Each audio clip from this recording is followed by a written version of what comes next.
কুমিল্লার মুরাদনগরে কেন্দ্রীয় বিএনপির ভাইস চেয়ারম্যান কাজী শাহ মোফাজ্জল হোসাইন কাইকুবাদ ও তার নেতাকর্মীদের বিরুদ্ধে ফেসবুকে অপপ্রচার, সাংবাদিককে প্রাণনাশের হুমকির ঘটনায় এক ব্যক্তির নামে পৃথক 5টি মামলা হয়েছে। কুমিল্লার আদালতে মঙ্গলবার এই মামলা হয়। অভিযুক্ত রাজীব আহমেদ উপজেলার 15 নং নবীপুর পশ্চিম ইউনিয়নের পদুয়া গ্রামের মৃত ঝাড়ু মিয়ার ছেলে। মামলায় রাজীবের বিরুদ্ধে মানুষের চরিত্র হনন ও হুমকি দিয়ে চাঁদাবাজি ও মানহানির অভিযোগ আনা হয়েছে। বাদীরা সাংবাদিকদের জানান, কেন্দ্রীয় বিএনপির ভাইস চেয়ারম্যান কাজী শাহ মোফাজ্জল হোসাইন কাইকুবাদের রাজনীতিতে সম্পৃক্ত থাকায় তাদের বিরুদ্ধে এমন অপপ্রচার চালানো হয়েছে। এ সময় তারা বলেন, অভিযুক্ত ব্যক্তির বিরুদ্ধে চাঁদাবাজির অভিযোগ রয়েছে। বিভিন্ন সময় সে তাদের কাছে চাঁদা দাবি করেছেন। আজকে মাননীয় আদালতের দ্বারস্থ হয়েছে এই জন্য, ন্যায় বিচার পাওয়ার জন্য। রাজীব একজন চিহ্নিত সন্ত্রাসী, সে চাঁদাবাজ। সে গত 31 তারিখ আমার কাছে 20 লাখ টাকা চাঁদা দাবি করে। চাঁদা না দেওয়ার কারণে সে বিভিন্ন অনলাইনে আমার বিরুদ্ধে মিথ্যা রাজনৈতিক হয়রানিমূলক এবং আমাদের প্রিয় নেতা আলহাজ কাজী শাহ মোফাজ্জল হোসেন কাইকুবাদ সাহেবের বিরুদ্ধে সে আজে বাজে কথাবার্তা লেখে। রাজীব আহমেদ ভুয়া আইডি ব্যবহার করে মুরাদনগরের বিভিন্ন নেতৃবৃন্দ সহ আমাদের জননন্দিত নেতা আলহাজ কাজী শাহ মোফাজ্জল হোসেন কাইকুবাদ সাহেবের বিরুদ্ধে অপপ্রচার করে যাচ্ছে।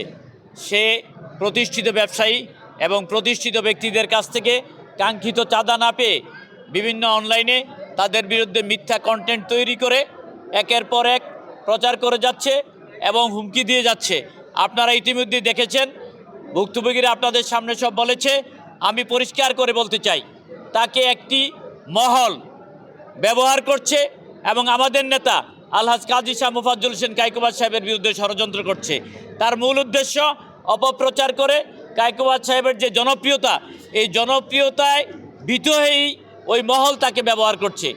রাজীব আহমেদ পদুয়া মুরাদনগর, সে দীর্ঘদিন যাবৎ মুরাদনগর উপজেলার বিশিষ্ট ব্যবসায়ী, বিশিষ্ট শিক্ষাবিদ এবং রাজনৈতিক ব্যক্তিত্বের বিরুদ্ধে অনলাইনে বিভিন্ন অপতথ্য, মিথ্যা তথ্য এবং মানহানিকর বক্তব্য প্রচার করে আসতেছে এবং চাঁদাবাজি করে আসতেছে।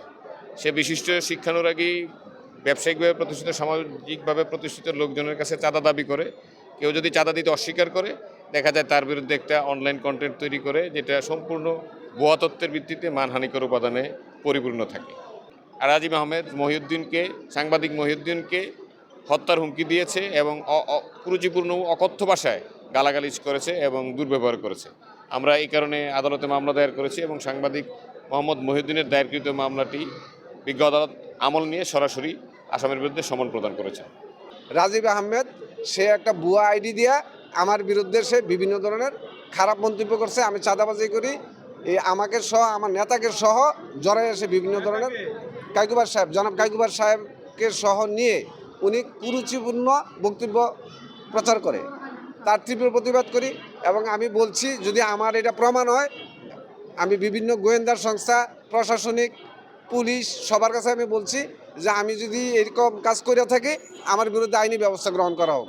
যদি আমি না করি, প্রমাণ না হয়, তাইলে যে করছে, যে চাঁদা চায়, যে মিথ্যা প্রচার করে, তার বিরুদ্ধে আইনি ব্যবস্থা গ্রহণ করা হোক। আজকে আমরা আসামি করেছি রাজীব আহমেদ।